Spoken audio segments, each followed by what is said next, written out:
Esta es la noche en el continente americano. Cuando amanece en Europa y cae la tarde en Asia, así cae la noche en el continente americano y transcurre la mañana y la tarde en el resto del mundo. La noche con Claudia Gurizati. Ecuador y Colombia reanudaron plenamente sus relaciones diplomáticas. El presidente Correa vino el nuevo embajador.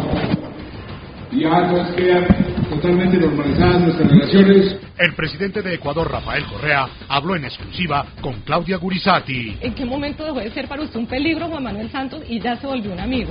Cuando empezamos a conocerlo y ha demostrado una seriedad absoluta y una buena fe, una transparencia. Hace lo que dice, cumple lo que se compromete. Ambos países avanzan hacia un buen entendimiento y hacia una mayor cooperación. Sabemos que son gente fuera de la ley en Colombia. Si nos dan los datos, enseguida vamos y capturamos nosotros ese campamento, como siempre lo hemos hecho. Sus anteriores diferencias son ahora un episodio pasado. Juan Manuel Santos ha sido una grata sorpresa. Yo creo que una persona de una gran calidad humana. Las circunstancias lo pusieron en un momento dado, digamos, claro, como agresor de nuestro país. Esta noche, el presidente de Ecuador, Rafael Correa, entrega reveladores detalles de sus relaciones con Colombia. Comienza la noche con Claudia Gurizati. La noche enciende las luces para que usted vea el punto clave de la noticia. Soy Claudia Gurizati, bienvenidos. La noticia es el restablecimiento ya pleno de las relaciones diplomáticas entre Ecuador y Colombia en crisis, rotas desde hace 2 años y 9 meses, ya con el beneplácito manifiesto por parte de los mandatarios de las dos naciones, pues la noticia queda absolutamente confirmada.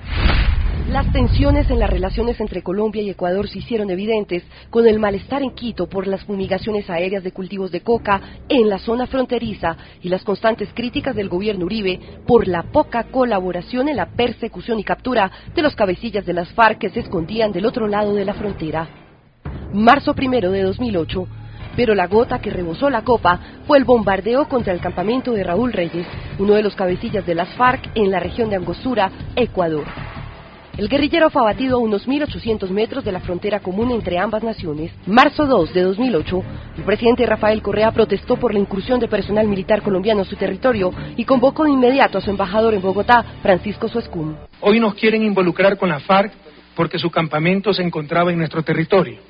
Hoy hablan de supuestos santuarios en territorio ecuatoriano, mientras que en la propia Colombia, la FARC controlan vastas extensiones de territorio. ¡Cuánto cinismo!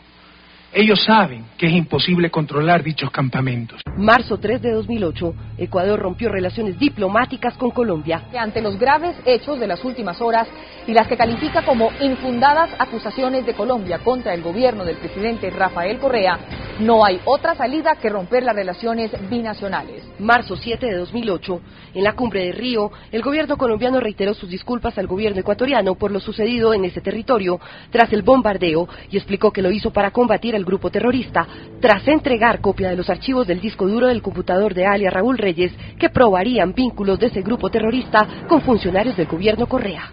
Que se acusa al gobierno de Colombia y por ese ingreso al territorio hemos pedido perdón, lo reitero, de ingresar al territorio ecuatoriano, pero nada se dice del ARFAR. Queridos colegas, qué difícil es creerle algo a alguien que ha mentido tanto y tantas veces. Allá, si ustedes creen algo de todas las barbaridades que habló el presidente Uribe, de supuestas computadoras, documentos, etc., y en buena hora que me mande todo y les doy la garantía que hacemos una comisión de la oposición en Ecuador para que revise todo. Estas manos están limpias y sin sangre, compatriotas, colegas, compañeros, compatriotas latinoamericanos. Con un apretón de manos y el compromiso de investigar las pruebas entregadas por Colombia, al parecer había quedado superado ese episodio, pero no fue así. Estas imágenes fueron premonitorias de lo que pasaría con las relaciones entre los dos gobiernos. A la tensión se sumó el presidente de Venezuela, Hugo Chávez, y su discurso incendiario que atizó más la hoguera. El gobierno de Colombia, lamentablemente, lo que quiere es la guerra. Mientras tanto, el Centro Carter, con el expresidente y premio Nobel Jimmy Carter a la cabeza y un grupo de 20 destacadas figuras de ambos países, buscaban puntos de acercamiento entre los gobiernos Correa y Uribe. Este grupo binacional lleva ya más de 2 años trabajando para lograr la normalización de las relaciones diplomáticas entre los dos países. Para Correa y su gobierno, el bombardeo al campamento de Reyes en territorio ecuatoriano fue una de las agresiones más graves contra un país en la historia de América Latina. El punto clave es las reacciones y además cuáles son las verdaderas repercusiones del restablecimiento pleno de estas relaciones democráticas, y nos place mucho anunciarles esta entrevista exclusiva que comenzamos con el presidente Rafael Correa en este mismo momento. Señor presidente, gracias por estar con nosotros en la noche. No, gracias a usted, Claudia, un gusto verla y realmente felices de estar en Colombia y en este sector tan querido como es el Valle del Cauca, muy cercano a nuestro país. Así es, muy cercano anímicamente desde el punto de vista pues de las relaciones culturalmente, la forma de ser. Yo vengo de una ciudad tropical como Guayaquil y se parece mucho a Cali. Se parecen mucho, además usted ha venido en un plan que de verdad hace meses era casi que impensable, de amistad, de gobierno amigo, además ayudando y auxiliando a Colombia en un momento pues que es muy difícil. También ya fue a Venezuela, lo mismo hace la visita al mandatario y a llevar las ayudas concretas y reales pues para los pueblos de estas naciones. Y justo con Colombia hay una frase con la que me gustaría comenzar que acaba también de pronunciar el presidente colombiano Juan Manuel Santos: los amigos están en las duras y en las maduras, y hoy está el amigo Rafael Correa. Dicen que los amigos se presentan en las duras y en las maduras, y aquí está el amigo presidente Rafael Correa haciendo acto de presencia, siendo solidario en este momento tan difícil como estamos pasando los colombianos. ¿Cómo se siente siendo ya tratado como amigo por un gobierno colombiano? Bueno, por el gobierno sí, no siempre hemos sido tratados como amigos, pero por el pueblo colombiano siempre. Nuestros pueblos, mire, tal vez somos las naciones más cercanas de toda América Latina, Colombia y Ecuador. Tuvimos un origen común, la Gran Colombia junto a Venezuela. Vea la bandera, es prácticamente la misma. Entonces esos lazos fraternales entre nuestros pueblos jamás se han roto, siempre han continuado. Y bueno, por lo que todos conocen que sucedió en Angostura el 1 de marzo del 2008, y sobre todo lo posterior, cuando para justificar el bombardeo nos quisieron involucrar con la FARC, etcétera, rompimos relaciones como hubiera hecho cualquier país digno, pero es hora de ver hacia el futuro. Y tengo que reconocer que con la nueva administración se han dado pasos gigantescos para satisfacer los requerimientos ecuatorianos de información, etcétera. Así que más es un símbolo ya al restablecer totalmente las relaciones diplomáticas, porque a nivel práctico esas relaciones jamás se rompieron, son indisolubles entre nuestros pueblos. ¿Valió la pena o no valió la pena estos más de 2 años casi acercándose a 3 de relaciones rotas? ¿Valieron la pena? Es que era inevitable. O sea, después lo que pasó el 1 de marzo del 2008, por favor, tenemos que ver hacia el futuro, pero sin olvidar el pasado. Y recuerden lo que vino después, ¿no? Para justificar el bombardeo, que éramos cómplices de la FARC, que no financió la campaña, que Raúl Reyes era mi compadre del alma, que porque el campamento ya tenía algún tiempo, entonces éramos cómplices. Con ese criterio, pues imagínense el búnker que tenía Mono Jojoy pues en la selva colombiana. Entonces era todo absurdo, ¿no? Era toda una falsedad para desprestigiar al gobierno y a nuestro país, Ecuador. Y eso obviamente hiere en el alma, porque créame que si algo decíamos, no solo Ecuador, sino yo creo que toda América Latina, es que se solucione lo más rápido el conflicto colombiano. Pero le insisto, hay que ver hacia el futuro, más que si valió o no valió la pena, era la respuesta digna de un país que había sido agredido, ultrajado en su soberanía, pero es momento de ver hacia el futuro. ¿Y cuál fue ese punto como de inflexión que encontró usted en el nuevo gobierno para que se pudiera acelerar el proceso que ya hoy pues se está celebrando, que son unas relaciones diplomáticas totalmente restablecidas? ¿Qué fue eso que le permitió a usted creer en este gobierno de Juan Manuel Santos? Nosotros desde el primer momento pedimos 5 requisitos para poder restablecer las relaciones. 2 de ellos, información. La famosa supercomputadora sobrevivientes del ataque en Angostura, en base a la cual nos hicieron toda una campaña de desprestigio, y también los detalles sobre el ataque. Siempre hubo el rumor de la participación de un tercer país. Nunca se nos dio por parte del gobierno anterior esa información fundamental, pese a que se comprometieron, y en varias instancias, ¿no? Incluso Fundación Carter, etcétera. Vino el gobierno del presidente Santos, el mismo día de la posesión, me invitó a una bilateral, me entregó los discos duros de la computadora. Luego nos entregaron la información sobre el bombardeo de Angostura. Reforzaron la frontera sur, que era lo que pedíamos, porque no había presencia del Estado colombiano, y ahí es tierra de nadie, donde se pasean bandas paramilitares, guerrillas, grupos delincuenciales, etcétera. Entonces, frente a esos avances, pues, por supuesto que ya no había ningún obstáculo para restablecer las relaciones. Bueno, pero una vez entregados estos discos duros y esta información, ¿hay algo que le generó a usted tranquilidad después de ver esa información? Por ejemplo, ¿quedó comprobado que no participó un país tercero o definitivamente usted comprobó esa sospecha que tenía que Estados Unidos había participado? ¿Qué le entregó esa información a usted? ¿Qué le dio como mandatario esa información a usted? Todavía no acabamos de analizarla, pero el hecho en sí mismo es suficiente, que hayan entregado la información. Estamos analizando los discos duros, pero para empezar, en ningún proceso judicial serio los discos duros de esas computadoras van a ser prueba valedera porque han sido manipulados. Pero de todos modos queremos ver toda la información que dicen esas computadoras para ver si hay consistencia, etcétera. Y sobre lo del bombardeo de Angostura, la información al respecto, la estamos analizando. Pero el hecho en sí de que ya se haya entregado esa información es una satisfacción para el Ecuador. Estoy seguro que los colombianos en las próximas elecciones sabrán decidir por el mejor candidato para su futuro. En todo caso, sí nos preocupa Santos por las posiciones que ha tenido, por las declaraciones.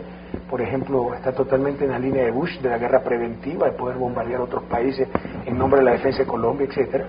Si sigue con esos criterios, ese pobre hombre, sí sería un grave peligro para la región.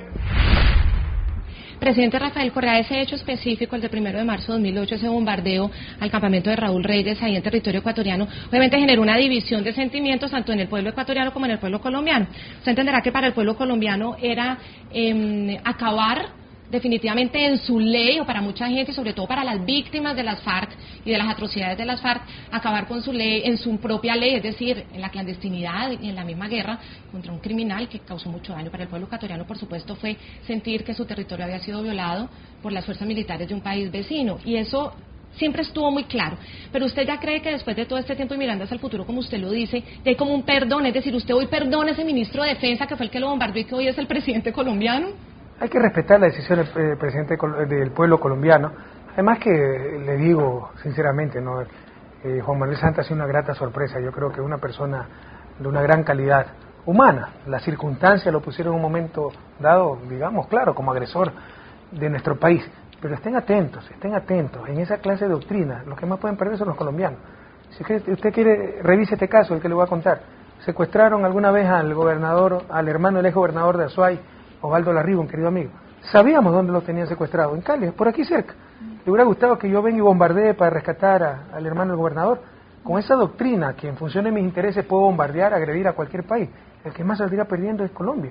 Si los países fronterizos somos víctimas de muchas incursiones de grupos irregulares, paramilitares, paradelincuenciales, que entran y salen de Colombia. Entonces estén muy atentos, por algo existe el derecho internacional, no es por gusto, porque son las normas civilizadas de convivir. Si se las rompe, todos salimos perdiendo.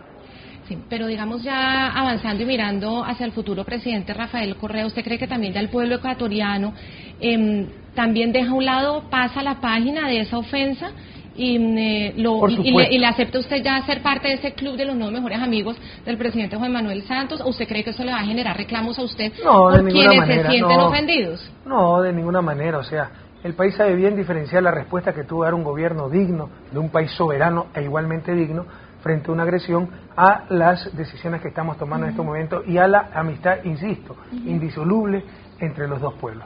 Sin olvidar el pasado, para no cometer los mismos errores, tenemos que mirar hacia el futuro.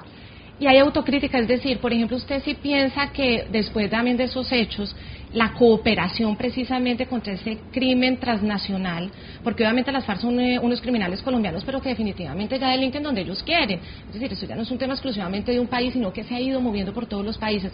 ¿Usted cree que también de ahí en adelante la cooperación como tal tiene que fortalecerse entre los diferentes países? Es una grande falsedad, que Ecuador no cooperaba. Pero Ecuador ¿sabe cuánto nos cuesta cuidar nuestra frontera norte? 30% de nuestras Fuerzas Armadas están en la frontera norte. Nos cuesta más de $100 millones cuidar la frontera norte. ¿Cuándo se ha rechazado la cooperación en algún operativo? Cada vez que Colombia nos daba coordenadas, íbamos a investigar esas coordenadas.